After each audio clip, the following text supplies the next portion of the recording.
Halo teman-teman semuanya, perkenalkan nama lengkap saya Yosefa Hermina Vela, biasa dipanggil Ecin. Saya bersekolah di SMA Santo Fransiskus Xavier Sulteng dan duduk di kelas 10G.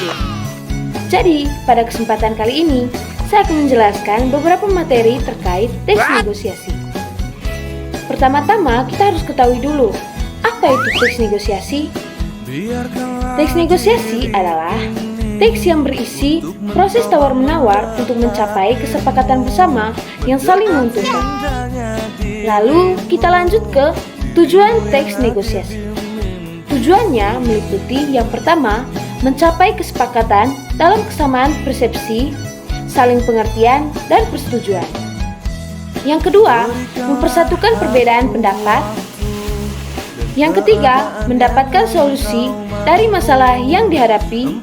Yang keempat, menghindari kerugian salah satu pihak. Masuk ke ciri-ciri teks negosiasi. Yang pertama, menghasilkan kesepakatan yang saling menguntungkan.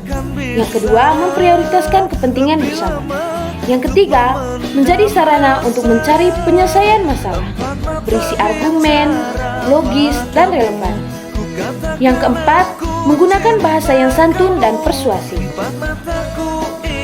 Oke, sekarang kita masuk ke perbedaan antara teks negosiasi dan surat penawaran. Teks negosiasi adalah bentuk komunikasi lisan atau tulisan yang berfokus pada dialog untuk mencapai kesepakatan. Sedangkan surat penawaran adalah dokumen tertulis formal yang mengawali proses negosiasi bisnis.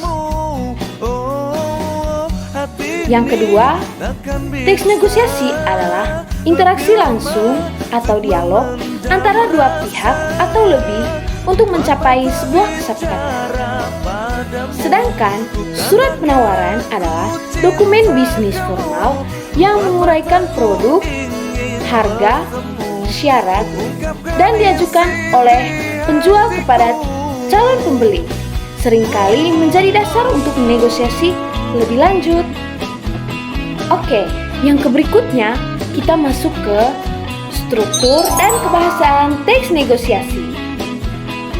Struktur teks negosiasi umumnya terdiri dari orientasi, pengajuan, penawaran, dan kesepakatan. Unsur kebahasaannya meliputi kalimat persuasif, deklaratif, dan penggunaan konjungsi.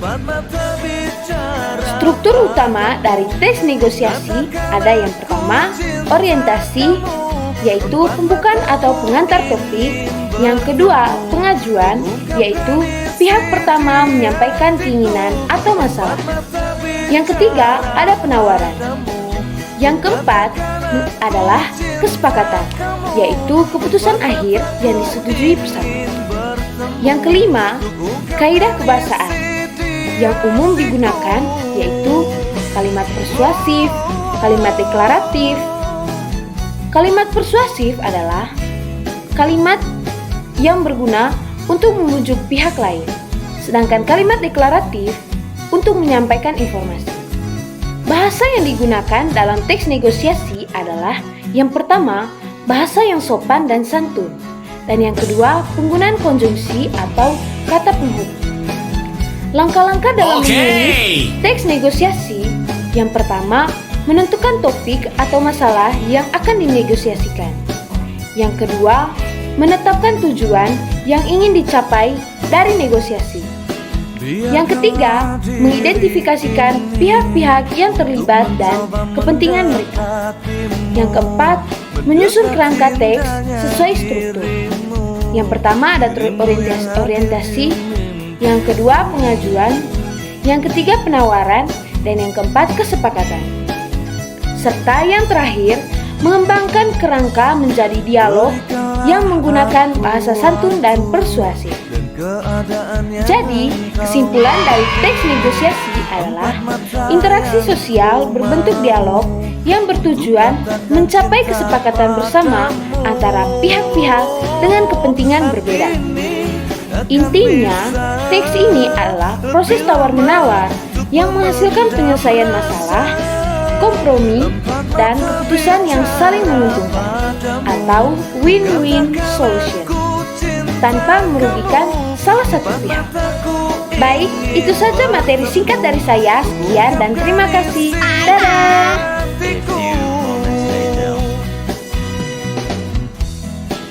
Baik, itu saja. Dan keadaan yang engkau mampu, empat mata yang ku mau untuk katakan cinta padamu. Oh, hati ini takkan bisa lebih lama untuk memendam rasa. Empat mata bicara padamu, ku katakan aku cinta kamu. Empat mataku ingin bertemu untuk ungkapkan isi di hatiku.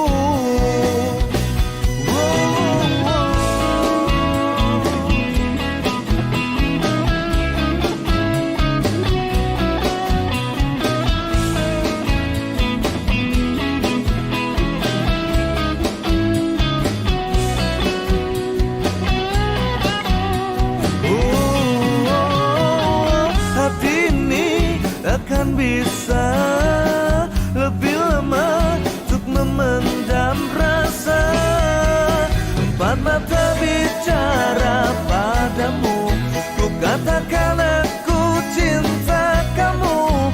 Empat mataku ingin bertemu untuk ungkapkan isi di hatiku. Empat